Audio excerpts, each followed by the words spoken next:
Welcome to the Successful Real Estate Broker Podcast, where we learn about some success stories and some not so successful stories. But either way, we learn. Each episode, we talk with successful real estate agents and vendors about things they have done to make them successful and some things they did that you might want to avoid. Join us for each episode of the Successful Real Estate Broker Podcast with your host, Preston Sandlin.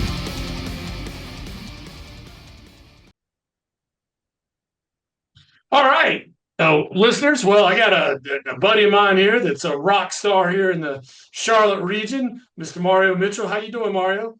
I'm doing fantastic, Preston. Thanks so much for having me on here. Excited to kind of see where this flows. Yeah. No, and I've known Mario, oh gosh, I don't know, what, 10, 12 years at least? It's got to be since I've been around the area for sure. But we're fresh off of an event that you just did that was pretty awesome, man. I mean, I know, I've been parts of events before, and that's not easy, man. That's a lot to put one of those together. Well, I want to hear all about that event, but let's back up just a little bit. For people who don't know you, who is Mario Michell, and how'd you get into real estate, and what's your background? I know you're a former bodybuilder, dude's in good shape and all that sort of stuff. So I'll let you take it away. I appreciate that. Well, I've been in the business now roughly 23 years. So I came into the business when the market was crazy hot in the early 2000s, where you put a sign in the yard and it was sold 10 times before you were able to get that sign into the yard. So that was a crazy market. Yep, led us into one of the most depressing markets of our careers. But at the end of the day, real estate, I tell everybody that I ever meet, I can never give the real estate what real estate has given to me and my family. And that's absolutely the truth in a lot of different ways, not just, the monetary piece of that, but also the community part of it and the family side of it and the friends like you and I, met each other, like you said, probably around 12 years ago or so.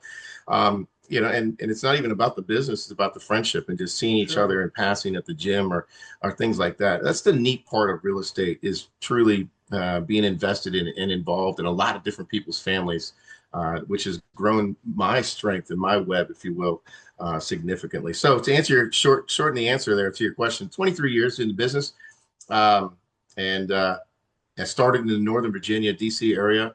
And then when we had our first child, we moved to here in Ardrey, which is right outside of Ballantyne, and built there. And I've been here ever since. We just wanted to get out of the traffic, and I guess we brought it with us. So I apologize. No, you're good. Yeah, no kidding. I love Ardrey. We lived right around the corner there in Windridge Estates. So we used to ride our bikes and everything there. Yeah. So you have two boys, is that correct? Yeah, so I actually have two boys, a 12-year-old, 11-year-old, and now I've got a 3-year-old daughter. She just turned 3 on Friday, this past Friday. So, as a 50-year-old man, a 3-year-old child is a little different, but it's fun. And I've heard two different things. Heard that they're going to drive you nuts when they get older, but also being this age with a 3-year-old means I'm going to live longer. So I've heard lots of great things. So we'll see how it goes. There you go. No, they keep you young, man. I wrote a thing the other day, and I have a 24 and a 21-year-old. But, and one day I'm hoping to get some grandkids, because you ever had that sensation of like, as you get older, time goes by faster, like it's Christmas again already. Mm-hmm. And part of that is, it's like we just do the same thing, go to the same restaurants and all that. But when you have a child or get to spend time with a child, it's like you get to relive everything through their eyes, and I know you do some coaching and stuff, because some of your boys play ball and stuff, don't they? I know you gotta love that. Oh man, I tell you what, I think one of the biggest gifts to being a parent is the opportunity to, like you said, relive our lives in the shoes of, and more importantly, the eyes of a child, right? Because as we get busy in life and we carry on so much, stress and responsibility, sometimes we lose sight of knowing how to enjoy ourselves. And I know you don't do that with all those colorful pants, but for most of us, right, we end up getting in these roles that weren't the roles that really kind of grew us as kids, kind of like that Evel Knievel picture behind you. You and I were just talking about that, and we were talking about how crazy we were as kids and how silly we did things, and it was never documented. But, when I have children at this age, it allows me to be, youthful again. It allows me to appreciate those moments where sometimes if I didn't have them at this age, I'd stay in that corporate world and that trying to hustle and bustle and not know how to dial it back and just get dirty and just play with the little things and appreciate the small things. Like my daughter looks at flowers and sticks it in her face and it has all the soot on her nose. It's just silly stuff like that. Oh And yeah, just being able yeah. to experience things like you remember with your kids, it's a lot of fun. So when that grandchild comes, I'm sure you're gonna just jump right back into those moments that you remember as being a kid and just being able to be silly again and not worry about being judged. 100%, 100%. I love it. And first and foremost, having children and seeing through their eyes. But there is, Mario, there is I don't want to try to not sound shallow here or opportunistic, but it's funny. I ran into a real estate agent the other day that I hadn't seen in a long time. And she was like, well, my kids grew up. I'm not out at the ball fields anymore. I'm not meeting people. I need to rent some kids. And I was like, there you go. No, she was like, I didn't think about that, but when you have kids, you're like you said, you're part of the fabric. You're part of, you meet a lot of people, and not that that's your sole purpose. I know when you go out there and coach and stuff, but you obviously, I think with all real estate agents who are the primary audience here, I mean, man, you need to get out and get involved and stuff because I think that's how you meet people. Would you agree with that? Yeah, it's funny you say that, and I used to teach this course, and I kind of changed it up because I think it's probably inappropriate now. But I used to teach my course called Pimp Your Kids, and what I meant by that was utilize your children and the opportunities that they have for you to find opportunities, right? So be a part of the PTA, coach the softball team. You may not be a softball player or know anything about it, but at the end of the day, these kids just need to have someone to help create a group and show some confidence in them and allow them to fumble and make mistakes and not always be on top of them and controlling. So I used to say, pimp your kids. And that was my teaching. Like, go out there, have kids, but more importantly, use them. Go and be involved. Don't just have kids and push them out the Well, you're door teaching and them sit on your business couch. skills too. I mean, you're teaching them, your primary job as a parent, in my mind, is to raise a responsible adult. If you're teaching them how to fish, so to speak, they can fish the rest of their life. I remember coming around to your office with my kids and they were giving out candy. You remember that? I do. That's transitioned now. There, I see a couple of guys that follow your tracks. It's funny that you started that because now you see guys, some insurance guys will walk around with that same little trailer that we would take to the baseball parks. Now it's full of beer, right? Oh, So yeah, yeah, they've yeah. taken it up a level, right? You used to have the houses full of candy. Candy. Now these guys are coming around with like full on adult snacks, giving Ah, like wine and whining and dining people. So it's interesting that you started something that has transitioned into it's got to be a great compliment to you because we all know that is what you started way back when. well, and it's the kids enjoyed it. I gave them a kids candy per office. I know a couple people were like, "Hey, let me talk to you. You can get more." But they'd fill up the offices, and Meredith would go to office, give them candy, and she had her own little card and a pen. And I told her like, "All right, if they're on the phone, don't let them be." And but oh man, they loved her. They still, and you know what? They both turned out to be entrepreneurs. So Oh yeah, I saw it. 100%. Congratulations to her. I saw her in a commercial or as a TV clip or something. I saw her. Yeah, Was it yeah. She's it was a well, pizza the clip? oldest one. Yeah, she's a food. She reviews food. She's a what do you call it? A food influencer. She gets paid to Wow, eat. Like, I love it. I so love it. check her out, Sarah Margaret Eats. But Yeah. anyway, I know we've gone on way off. I'm squirrel. Me and my ADD. Well, tell us a little bit. I mean, you just had an awesome event, and you're with.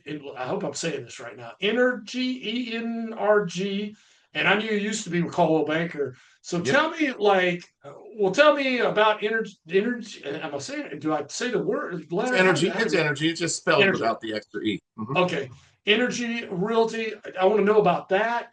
And tell me about the events you did, and tell me what does energy. I mean, there's a lot. Just like I always say, there's a bunch of home inspectors out there, and they're hmm all good, But here's what we do different. Yeah, yeah. Yeah.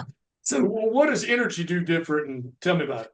That's a great question. I think coming from the big box firms like Coldwell Banker, I was also with KW for a minute, well, a couple of years, but Energy Realty is a cloud-based firm.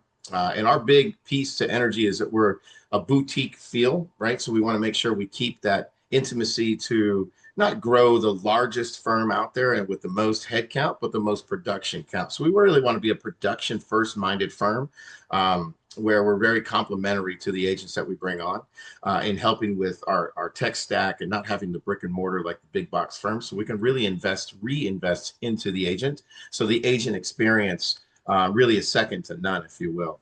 So that's the big differentiator, I guess you would say, for Energy or ENRG.realty. And that's what's really drawn me to them. So on the growth side of that, as we grow out the Carolinas, that's kind of my role now. Where back in the day when you were hoofing from office to office with your candy cart, I used to have larger teams, right, and was coaching internally there. But now finding home, if you will, with Energy has been really cool. It's just nice to see as the firms start to evolve, and I know they've been doing this for probably the last 10 years or so, but really starting to harbor and invest back into the agent. So I think in my youth, I did not understand the difference that the firm should be working for the agent, not the agent working for the firm. So, as we evolve as a community of real estate, and now you start to feel where the firms are really working for the agent experience. So that's what we. It's awesome, and I was, thank you for letting me be a part of your event. I guess it's the week before last, and a lot of great speakers. And man, I'm gonna put you on the spot. And I've stolen this story, but I gave you credit. You don't know it. I've been out there like three different times. I've told this story about Dusty. Oh, Dusty, real. So I'm gonna put you on the spot here for the listeners, man. Tell us about Dusty, the forgotten thumb drive. Yeah, so first let me tell you about No Agent Left Behind. No Agent Left Behind, conceptually, we started this as NAR came across with their new rulings almost about 2 years ago now. So we started it as an experience to talk about NAR and how that was coming across from state to state. So we started it there in New Orleans. So Charlotte was our fourth stop, and really now it's evolved into a platform where it allows agnostically any type of agents from any firm to come and be a part of a platform of top leaders within our United States, where they sit on stage and they share experiences that has propelled them or has helped them get to where they are in their careers. And then the folks in the crowd get the opportunity to take some notes and hopefully see if something adapts to them. But with that being said, one of the speakers used my experience as Dusty, the thumb drive, because I've been in the industry, as I just said, 23 years. And, unfortunately, I was trained by Mike Ferry, and that was as a cold caller. So I was a very transactionally based in the beginning ages of my career. So I really didn't build relationships, and all I did was call expires and withdrawals back in the DC area. And then coming here with all that backlog of referrals and past clients, I just kept them on a thumb drive. I never uploaded them into any of my CRMs, and I never really looked at that. I was kind of like every other agent. I looked at the top of the funnel. I kept looking for the new lead, not realizing that I had 25,000+ people I've dealt with over the years. And so when we uploaded that thumb drive and allowed the technology to do its job, I instantly started getting listings out of it and listing opportunities that, for the sake of it, were just sitting in my dusty drawer where I never even utilized. So the point of that little character moment was to say, hey, how many of you have that dusty thumb drive where you've got all these past experiences and you really aren't touching the vital opportunities that really are sitting right in front of you instead of always paying for the new lead? Right. Yeah, it made me think of that meme. You know that meme you always see where the dude's walking with a girl, but he's looking back. And, so I would think Dusty would be the girl he's with, and new leads, new, shiny object is the thing he's looking at. Yeah. And the reality, I mean, I'm into marketing and all that. The reality is it's a lot easier to sell something to somebody you already have a relationship with than to create a new, but we're all doing that look back, and yeah. Well, that goes across the stage. I mean, the the new home construction community is built on the fancy thing, right? I mean, it's Mhm. built roughly, sometimes most of the new construction homes are built in worse fabric than a home that's been on the ground for 20 years, right? Construction wise. So when you I'm think glad about you that, said it. I didn't, yeah, but yeah, I concur. and you know from the inside, right? Speaking out. So with that being said, it's the shiny object, right? Walk in those new construction homes and everything's so pretty, but really you had to drive past all these different neighborhoods that have been pre-established just to get to that new neighborhood. And then you really passed all the good stuff, right? You're looking back like, well, that was $50,000 less, hun. Like, yeah, but this has an amazing couch. Like, what? That doesn't even come with the transaction. So yeah, that's exactly what it is.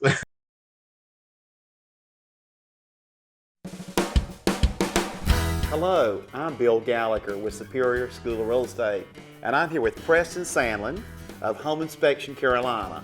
Preston, I've always liked your style, especially those pants, and also I've been interested in the home inspection business for a long time. Well, Bill, that's ironic. I've always admired your style, and I've always admired your ability to educate these fine folks for sometimes 8 hours a day. I wish that I could do what you do. Hey Preston, wouldn't it be cool if we switched? Preston, we sure got what we wished for, buddy. We sure did. And now that you're the expert, Bill, I mean, you are wearing the pants. And I'm the instructor and the educator. Tell us what Home Inspection Carolina is doing these days to make the home buying process easier for realtors and home buyers.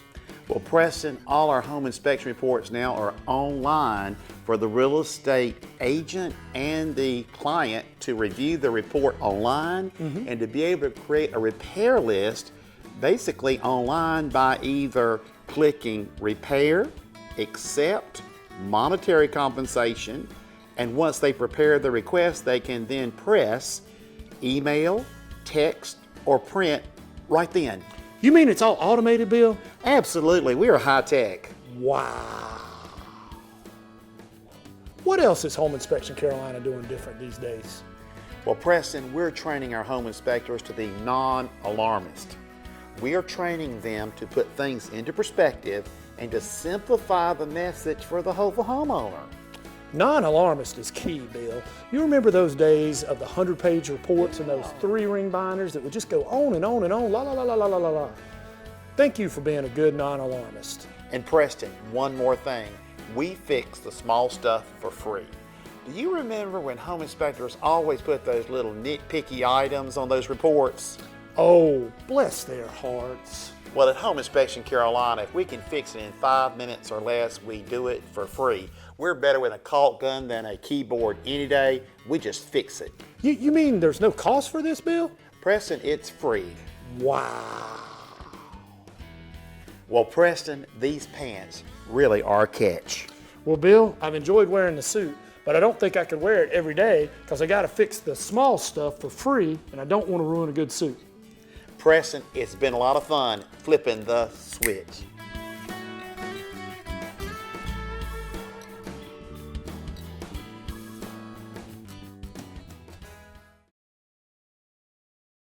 Well, and it's funny you say that again. Here I go, squirrel. We have rental houses, and we're looking again. And I mean, and all of ours are, we're not Boardwalk and Park Place, man. We're like St. James, you know, Baltic Avenue, you know. So we're looking at the $250,000 houses, and there's two, there's newer, built in the last 10, 15 years. And it's great because it's like the roof's pretty new, all the mechanical, the water heater, all that stuff's new, right? And newer countertops and all that. But I mean, and I hope I'm not pissing anybody off here, but it's built cheaper. I mean, the siding, the thing, it's a couple of loose pieces and blah blah blah.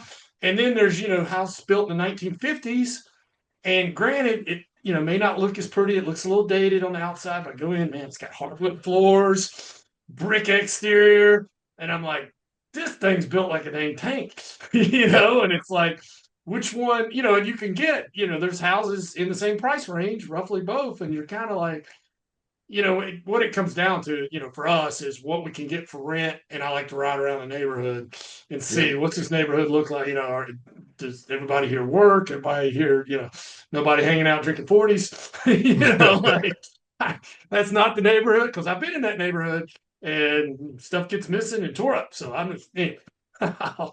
But you're right. You're 100% right. Well, let me ask you this, Mario. A couple other questions. I won't hold you too long. We got a little lightning round here. How do you think, man? Everything now, AI this, AI that. What's your opinion on AI? How? I mean, does energy use it? What's your opinion on it? What do you think the future is? I mean, I know you don't have a crystal ball or anything. Yep. Well, that's great because I talk about that quite a bit now. Yes, we do. We absolutely use it from a company perspective, and I think there's a lot of strength to it, but it's got to be honed in, right? You can't just use it word for word and just assume that it's going to, be the description that you want it to be. Right. But from a back office point of view, the AI technology is fantastic. Like Dusty, let's bring back into Dusty. The AI is doing the work. So anybody that I have not talked to in the last 5 to 10 years, if they just happen to go online anywhere and they type in 123 Main Street, and now the AI technology is going to hear and see, or I guess they'll not hear, but they'll see that this person is looking at 123 Main Street. Will bring it back to the top, flip it into my email, and say, hey, by the way, Preston Sandlin just looked at 123 Main Street. You may want to reach out to them. Right? I would have never known that they were looking at 123 Main Street. So now I can jump into the conversation and say, hey, Preston, I haven't talked to you in 4 years. How's things going at the house? Oh, it's amazing. Great. Well, I think you jumped onto one of my websites. You're looking at 123 Main Street. Is that something of interest to you? Well, yeah, I didn't even realize it was your website. Yeah. So yeah, we're connected in a lot of different ways socially. So I would be happy to jump back in there and show you that property. I know it's been a minute. I apologize, but let's see where we can take the conversation. Right. So that's the value and the strength of AI. It really can generate business from stuff that I would never even think to do. Like if I'm not managing my CRM or utilizing the CRM, AI will do that for me and keep me up to date. So that's the neat part of the AI. The other scary part of AI, as I have kids and yours are in their 20s. So, mine now, because it's so moving at such a high speed, I have to ask yourself, like, are they really going to have the traditional jobs available that we grew up thinking? Like, our doctor's really going to be there? I'd rather have a robot that's not going to make a mistake. Or is the judge going to be there? The judge isn't going to have an emotional. Just throw all your taxes into it and it give you the best possible return, Yeah, you know what I mean? Like, so the big jobs may not be there for our kids, but what will be there, I believe, there's always going to be a home inspector and there's always going to be a real estate agent. So I think we're in a really good business in an industry that's going to always be there because we are so emotionally driven on the transaction side of it.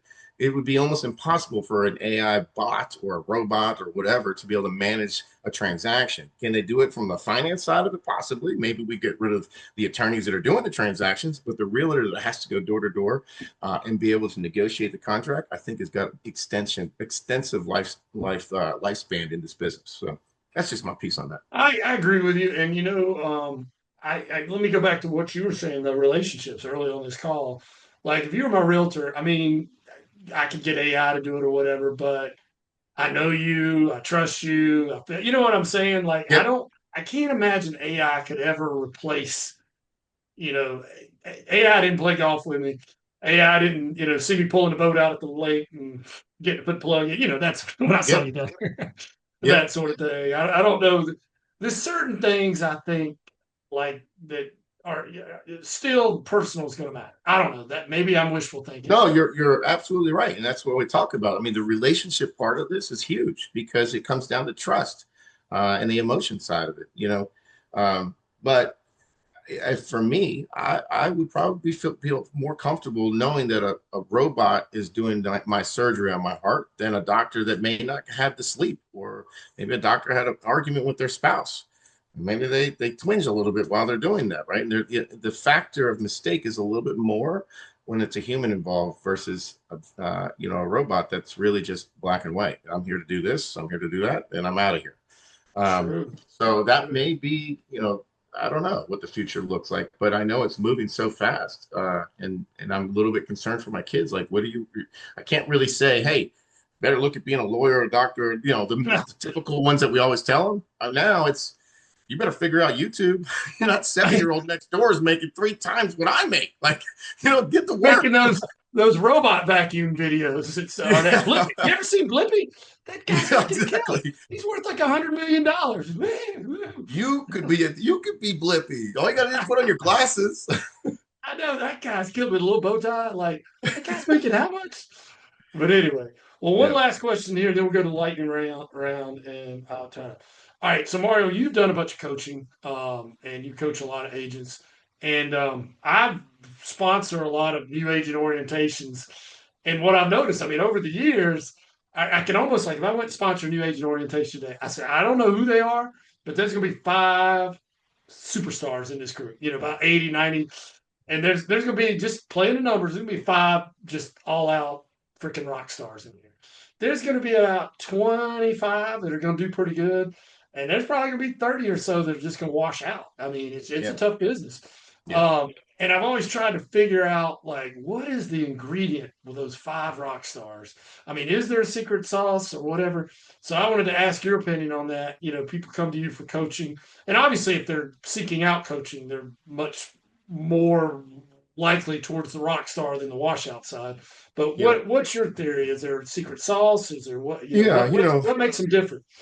Over the years of being around so many different agents, and statistics will tell you the average agent is doing 4 to 5 transactions. You have to ask yourself, is this really the business you want to be in based on the cost?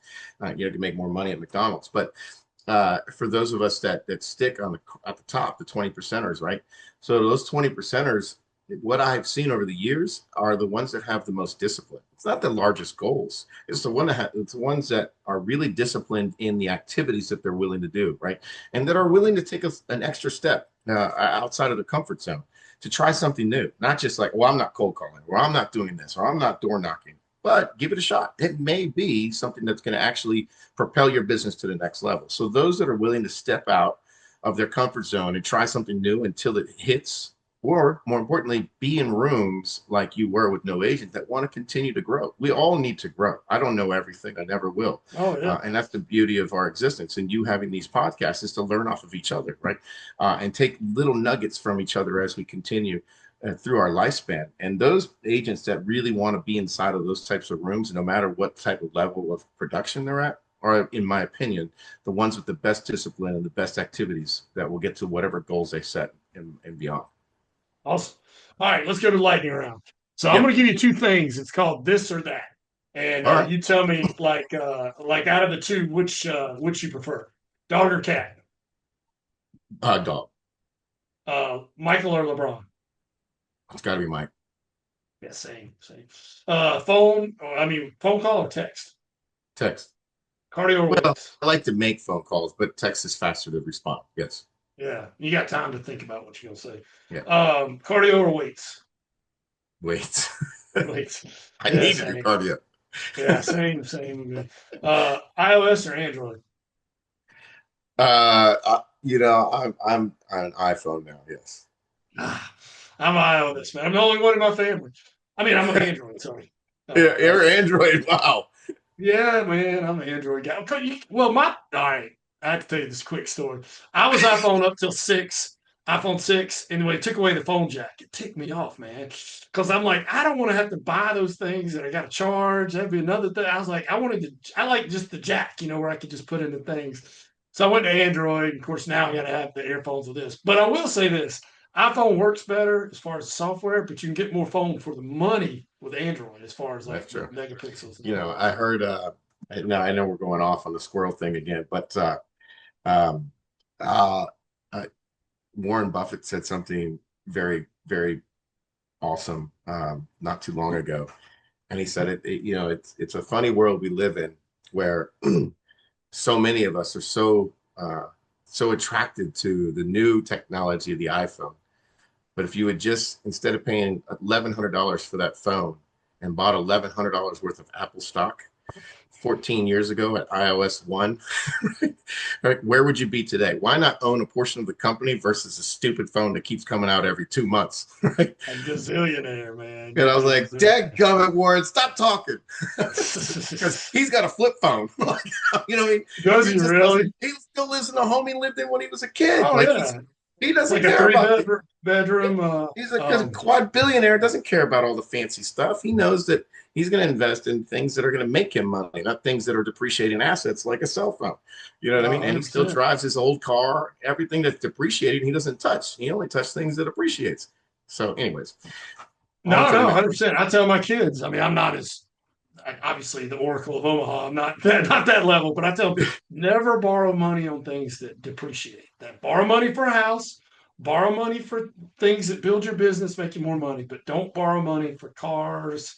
I mean, I hope I'm not ticking anybody off here, but No, I that's mean, if you're smart. using your car to make money, that's a different story. But Yeah. that's the worst thing. But no, but I mean, he's also giving all his money to charity. I don't know if you knew that when he died. Well, So. yeah, well, yeah, you can't take it with him. Can't take the money Yeah. with him, right? And So, I I tell mean, you, it ruins families. I mean, leaving your kids a bunch of money is not.